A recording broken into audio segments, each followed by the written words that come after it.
Infortunio mortale sul lavoro questa mattina alla Garbellotto Botti di Conegliano, operaio cinquantenne colpito al collo da una scheggia di legno. Lo scorso aprile un vasto incendio provocò danni alla struttura. Mamma di 49 anni di Mansuè nel Trevigiano muore nel sonno, trovare il corpo senza vita i figli che hanno avvertito il padre. Una tragedia ancora senza spiegazione. Altra giornata nera lungo la A4, 2 incidenti a poca distanza l'uno dall'altro, paralizzano il traffico all'altezza del bivio con la 13, segnalati 10 km di coda. Fiamme in un fienile a Gazzo Padovano, 800 quintali di fieno distrutti, il proprietario nel tentativo di portare in salvo gli animali rimane ustionato. Dopo l'episodio di qualche giorno fa a Campomarzo, un altro accoltellamento in Parco Querini tra cittadini stranieri e a Vicenza cresce la preoccupazione. Fermato ai varchi della cittadella della giustizia a Venezia con 2 coltelli a Serramanico, una bomboletta con spray urticante. Accaduto ieri, l'uomo convocato per un'udienza è stato denunciato. 450 euro di multa a ognuno dei giovani belgi che si sono tuffati dal ponte di Calatrava. In un video intervento questa mattina il sindaco Brugnaro spiega l'inasprimento delle multe deciso ieri. Buongiorno, ben ritrovati in diretta con l'informazione di Antenna 3, questa è la nostra prima edizione, il racconto di quanto avvenuto nelle ultime ore. Cominciamo purtroppo parlando di un gravissimo incidente sul lavoro, ancora la Garbellotto al centro della cronaca. Ricorderete soltanto poco più di 100 giorni fa quel rogo devastante che ha distrutto un capannone ricostruito proprio in 100 giorni. Questa mattina invece nella stessa azienda un incidente mortale sul lavoro. Ci aggiorna in diretta Francesca Bozza. Francesca. Buongiorno a te, buongiorno ai telespettatori. Sembra essere un destino crudele quello che continua ad abbattersi sulla Garbellotto Botti di Conegliano. Nella notte tra il 3 e il 4 aprile scorsi, lo ricorderete, un vasto incendio provocò ingenti danni alla struttura. Fortunatamente in quell'occasione nessuno rimase ferito. Oggi invece si torna a parlare dell'azienda che produce ed esporta in tutto il mondo botti per una tragedia incredibile.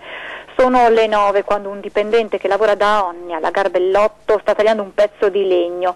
Una grossa scheggia si stacca e lo colpisce al collo, recidendo un'arteria. Accanto a lui altri colleghi vedono quanto sta accadendo e chiamano il 118. In pochi minuti un'ambulanza arriva in Viale Italia. Le condizioni dell'operaio cinquantenne si rivelano subito gravissime. Nonostante l'intervento dei sanitari, l'uomo muore poco dopo. Un dramma che ha sconvolto l'intera azienda, che appena una settimana fa aveva festeggiato la riapertura dell'area andata distrutta nel rogo di aprile. Dopo quell'episodio, raccontano oggi dalla Garbellotto, la voglia di ripartire aveva coinvolto tutti, dalla dirigenza ai dipendenti. Adesso questa tragedia. La vittima lascia moglie e un figlio. Naturalmente nel corso delle edizioni serali vi forniremo ulteriori dettagli. Al momento da Conegliano è tutto, la linea può tornare allo studio. Grazie Francesca Bozza, ovviamente torneremo a parlarne alle 19:30 nel telegiornale di Treviso. Intanto un altro infortunio è accaduto questa mattina allo stabilimento Electrolux di Susegana, ma fortunatamente dalle conseguenze meno gravi. A rimanere ferito un trenista, stava trasportando gli evaporatori del reparto di produzione alla linea di montaggio. Da quanto si apprende dal comunicato dell'RLS FIOM, l'ultimo vagone del convoglio si sarebbe appeso ad una guida di protezione presente sul percorso, bloccando improvvisamente il trenino. Il lavoratore seduto nella motrice elettrica sarebbe stato sbalzato in avanti colpendo con il corpo il volante. Subito sono intervenuti gli addetti alla sicurezza e i delegati RLS FIOM per verificare le cause. L'operaio è stato trasportato al pronto soccorso. È ancora senza una spiegazione la morte di una mamma di 49 anni. A trovare il suo corpo privo di vita i figli al risveglio. Quando al mattino i suoi 2 figli si sono avvicinati al letto per svegliarla, Monica Tomasella, 49enne di Vazzola nel Trevigiano, non ha dato segni di vita. Morta nel sonno mentre si trovava nella sua abitazione di Cornarè a Mansuè. Un dramma improvviso, senza spiegazione, mai un malore o un segno premonitore nelle settimane precedenti. Il marito, che al mattino si era alzato molto presto per andare al lavoro nell'azienda di famiglia della moglie, il gruppo immobiliare Tomasella, non si era accorto di nulla. Distrutto dal dolore, ora era stato avvertito proprio dai 2 figli che hanno trovato il corpo senza vita della madre. Adesso potrebbe essere disposta l'autopsia per chiarire le cause di morte della donna. Ora una serie di incidenti stradali, questa mattina il primo a Quinto, poi vi racconteremo che cosa è successo in A4. Un violento impatto, spaventosa la scena che si è presentata agli occhi dei soccorritori. Mancano pochi minuti alle 7, siamo in via Boiago a Quinto di Treviso. Una Panda e un furgone Daily si scontrano per cause che ora dovranno essere chiarite dalle forze dell'ordine frontalmente. La Fiat si accartoccia su se stessa, il conducente rimane incastrato tra le lamiere. Fortunatamente però l'uomo rimane sempre cosciente e vigile. Immediato sul posto l'arrivo dei pompieri che riescono a liberare l'automobilista, che viene subito preso in cura dai sanitari del SUEM e lo trasportano al Cafoncello. Il conducente e il passeggero del furgoncino invece riportano qualche lieve escoriazione.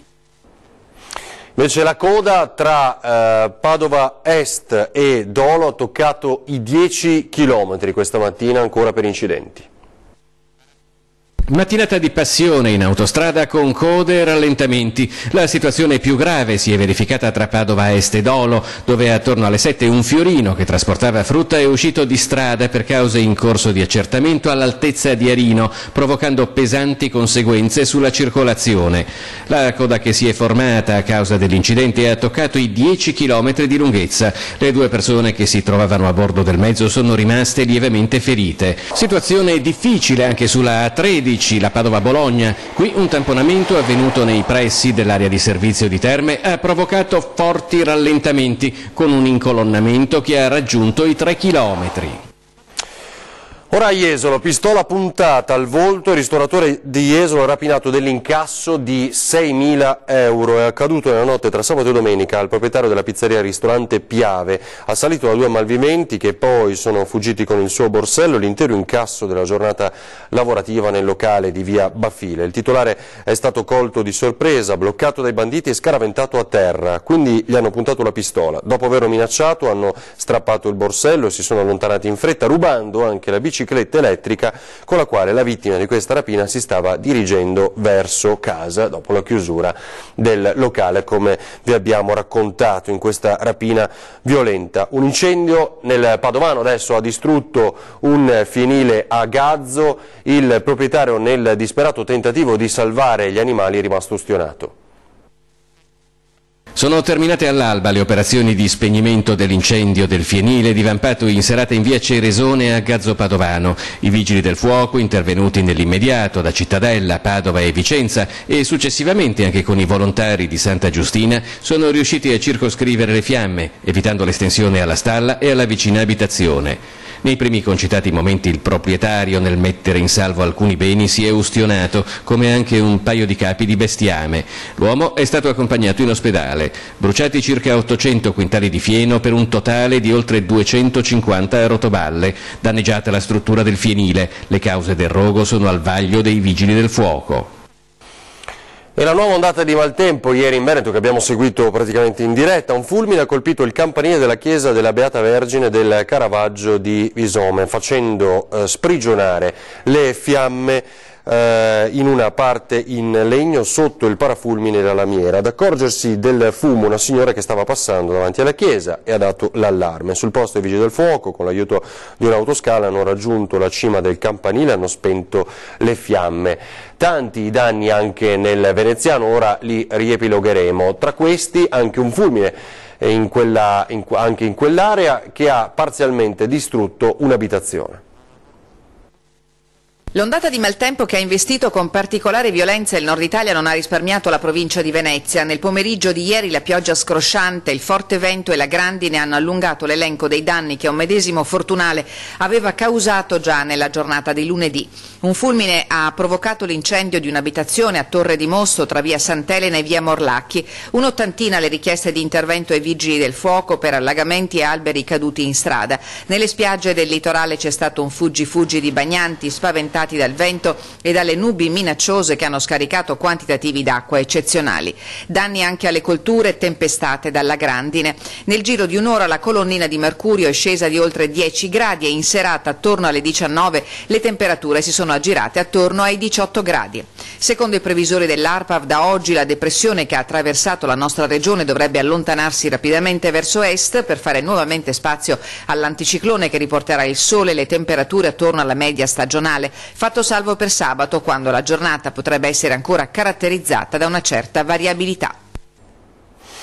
Ora a Vicenza, perché non hanno fine le polemiche dopo le violenze a Campomarzo, che c'è un nuovo accoltellamento subito nel parco invece Querini, un accoltellamento ancora tra stranieri.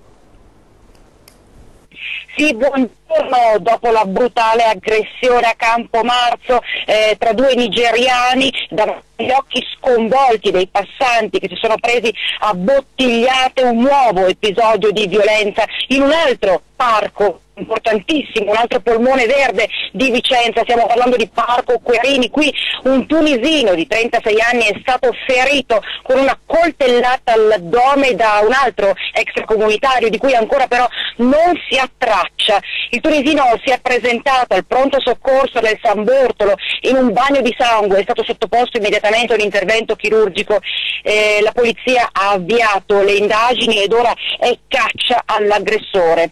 Un ennesimo episodio che sta davvero gettando nel una città come Vicenza. Questo per il momento è tutto, ricevo la linea allo studio. Così, grazie a Vanessa Banzato in diretta, torneremo a parlarne alle 18:30 nei nostri telegiornali. Ancora coltelli, questa volta però a Venezia, il dove è preoccupante. Era arrivato in tribunale perché convocato per un'udienza e in aula è arrivato in ritardo dopo aver causato un po' di trambusto ai varchi della Cittadella della Giustizia. L'uomo è stato fermato dal personale della vigilanza che svolge servizio all'ingresso del Palazzo di Giustizia di Venezia. Il metal detector ha segnalato la presenza di oggetti metallici e la perquisizione ha consentito di trovare 2 coltelli a serramanico con una lama di 8 cm e una bomboletta spray dal contenuto urticante. L'incauto gesto è costato all'uomo la denuncia a piede libero per porto illegale d'arma.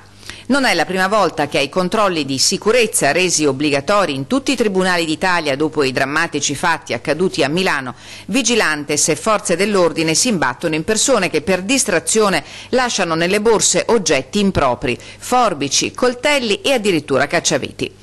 Gli accertamenti ai varchi di sicurezza negli ultimi mesi sono stati estesi anche agli avvocati che fino a qualche tempo fa potevano accedere liberamente in tribunale mostrando il tesserino professionale. Ora a Padova, perché il prete di San Giuseppe ha chiamato i carabinieri dopo aver sorpreso 3 giovanissimi parrocchiani che rubavano. Probabilmente una volta per risolvere la questione sarebbe stata sufficiente una sonora ramanzina. Oggi però i tempi sono cambiati e davanti ai 3 giovanissimi sorpresi a rubare in uno dei locali del patronato, il parroco di San Giuseppe a Padova ha preferito chiamare i carabinieri. Il terzetto è stato sorpreso armato di cacciavite in un ambiente nel quale sono custoditi chitarre e computer. Vistisi scoperti dal parroco si sono barricati dentro uscendone solamente all'arrivo delle forze dell'ordine. Sono tutti tra i 14 e i 15 anni, 2 padovani ed un romeno, ragazzi del quartiere che erano stati anche in parrocchia a giocare e che ora dalla parrocchia si sono allontanati con i carabinieri e con una denuncia.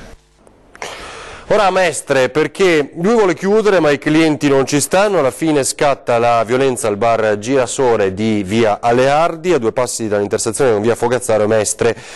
Numerosi i residenti che hanno assistito all'arrivo delle volanti della polizia e dell'ambulanza del 118 verso la mezzanotte tra martedì e mercoledì. Ieri sera i sanitari hanno soccorso il barista, poi caricato in barella e trasportato all'ospedale all'Angelo di Mestre. Ancora violenza, come avete sentito, a Mestre. Questa mattina invece il sindaco di Venezia, Luigi Brugnaro, che ieri di fatto in diretta ci ha raccontato di una nuova bravata di alcuni turisti, si toglie qualche sassolino dalla scarpa, soprattutto nei confronti del primo cittadino di Barcellona che aveva criticato Venezia nei mesi scorsi e racconta dell'inasprimento delle multe in tema di decoro. Sentiamolo.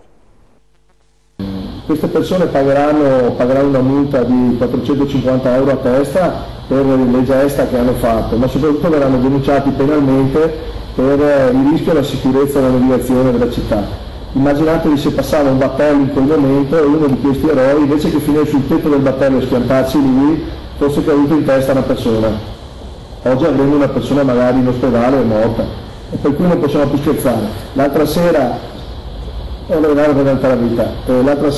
il giorno dopo di questo fatto, dal ponte di Rialto per emulazione, perché bisogna stare attenti a scherzare troppo con queste cose perché si rischia di diventare gli zimbelli del mondo. Altri 4 si sono lanciati dal ponte di Rialto, uno l'abbiamo beccato ed è un argentino che vive a Barcellona, la famosa città che ci voleva dare i consigli. Adesso lo educhiamo noi e poi lo rimandiamo al sindaco di Barcellona, che così brava era a raccontare. Noi facciamo capire noi che non era il caso di fare questo. A Venezia sarà vietato essere a petto nudo, costerà 400 euro essere a petto nudo, costerà caro mangiare per terra, lo diciamo a tutti. La stragrande maggioranza dei turisti che vengono a Venezia sono brave persone e persone educate che rispettano e amano questa città, la stragrande maggioranza. Poi come sempre la mamma degli stupidi è sempre incinta e qualcuno si trova, per cui di conseguenza noi agiremo penalmente e amministrativamente.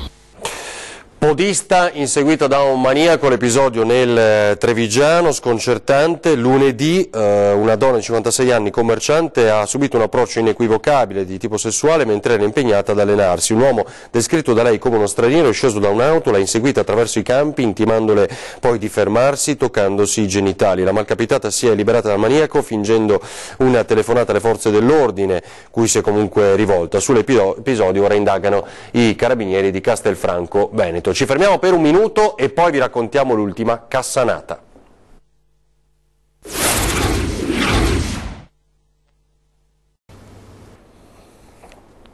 Torniamo in diretta con la nostra prima edizione. Allora, qual è l'ultima su Antonio Cassano? Antonio semplicemente non voleva stravolgerci la vita, far cambiare tutto a me e ai bimbi. La moglie del calciatore, Carolina Marcialis, racconta così gli ultimi tormenti di Fant'Antonio, che ha annunciato l'addio al Verona, squadra a cui si era appena legato, e l'addio al calcio.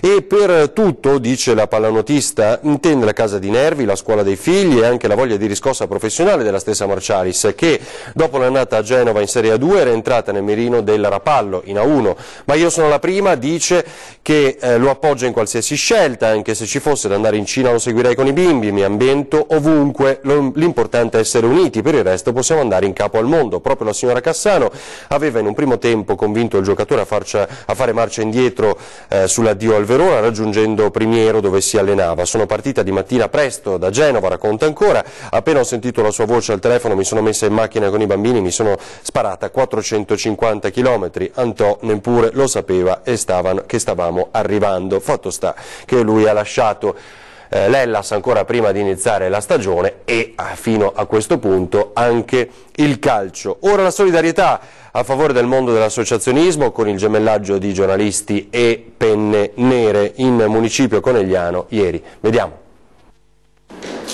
Giornalisti alpini insieme per la solidarietà fanno 13.000, questa è la cifra raccolta e donata. Oggi la consegna dei 2 distinti assegni da 6.500 euro ciascuno agli amici di Diego, che organizza manifestazioni e incontri per i ragazzi in carrozzina, e alla fondazione Oltre il Labirinto, che da 8 anni si occupa di autismo. Questi soldi andranno appunto per del materiale per questi ragazzi, in questo caso 2 carrozzine attrezzate da corsa. Il nostro scopo è quello di portarli a correre con le nostre gambe in questo caso, e appunto per donargli un sorriso, verranno utilizzati per quello. Il nostro obiettivo è quello di acquistare una casa per poi un domani dare la possibilità a 4-5 ragazzi, 4-5 famiglie di avere i loro figli seguiti da delle persone per un dopo di noi. La donazione da parte della squadra dei giornalisti trevigiani con il suo presidente Tiziano Graziottin, con i fondi raccolti nel corso di un amichevole di aprile scorso. Questa partita di calcio è stata l'occasione proprio per avvicinare la fondazione agli alpini e questa consegna di oggi è una meravigliosa testimonianza di quello che si può fare mettendosi assieme. Protagonista anche le penne nere, con la generosità raccolta con la partita avvenuta nel corso della Dunata Nazionale di Treviso e con la donazione dell'assegno da parte del presidente degli alpini della sezione ANA di Conegliano. Ho sentito in questi 2 mesi dopo la Dunata, girando per l'Italia in varie sezioni, e sentito la gente che vi ha partecipato e sono rimasti veramente tutti contenti nell'organizzazione. Vi ricordo che questa sera c'è 20:10 come ogni sera sui temi di attualità. Avremo ospite l'imprenditore Sergio Cervellin, che è proprietario del Castello del Cataio nel Padovano, e il presidente di Confesercenti di Padova Nicola Rossi, che hanno lanciato la battaglia contro il nuovo centro commerciale che dovrebbe sorgere proprio vista Castello. Ora è tutto, invece ci fermiamo qui, ci ritroviamo a partire dalle 18:30 con i nostri telegiornali. Adesso le previsioni meteo per le prossime ore con Alice Montagnier. Grazie e buona giornata.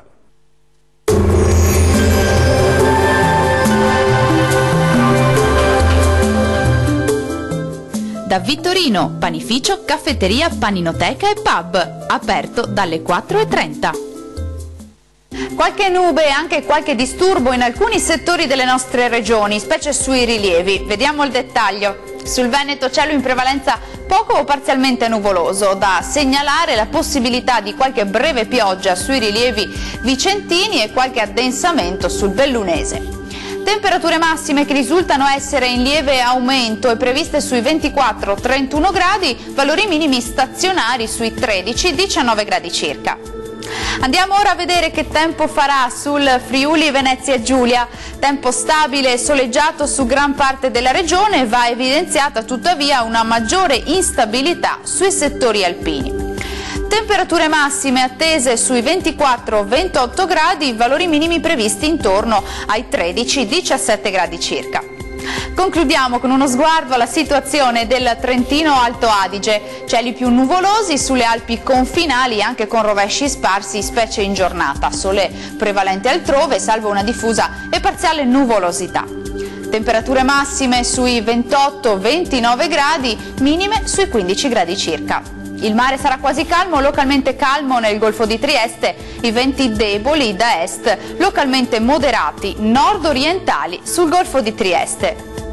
Dal meteo di Antenna 3 per ora è tutto, grazie per l'attenzione e arrivederci al prossimo aggiornamento.